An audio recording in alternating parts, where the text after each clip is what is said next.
বন্ধুরা, আসসালামু আলাইকুম। সবাই কেমন আছেন? আশা করি অনেক ভালো আছেন।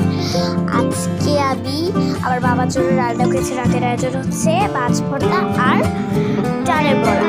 তো খুবই মজা। প্রথমে ডালের যে ডালের পেস্টটা করে নিল ব্লেন্ডারে পেস্ট করে দেওয়ার পর এখন এখানে হচ্ছে মশলা দিয়ে দিবে। এখন ভালোভাবে মেখে দেওয়া হবে। এবার তেলে ছেড়ে দেওয়া হবে। আসলে গাইস, ভর্তাটা এত মজা, খুবই মজা লেগেছে। আর মাছ ভর্তাটা তো অনেক মজা। তো এই যে এখন উঠিয়ে দেওয়া হবে, উঠিয়ে পাঠিয়ে ভালোভাবে ভেজে দেওয়া হবে।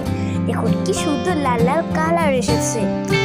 এখন এই যে আমি এখন ভাত খেতে বসেছি। লেবু, তারপর হচ্ছে মাছের ভর্তা আর হচ্ছে বড়া।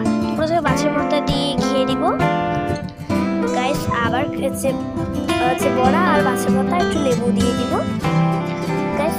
শুধু মাছের ভর্তা ভিডিওতে একটু আসেনি, সাইড দেখা যায়নি, তো ওটা কোনো ভুলে আবার হয়ে গিয়েছে, দেখা যায়নি। তো এখন বড়াটা দিয়ে দেওয়ার পর একটু মাছের ভর্তা দিয়ে ভালোভাবে মেখে নিয়ে খেয়ে নেব গাইস। অনেক মজা হয়েছে, অনেক টেস্টি। বড়া আর মাছের ভর্তা এত সুন্দর। আজকে রাতের খাবার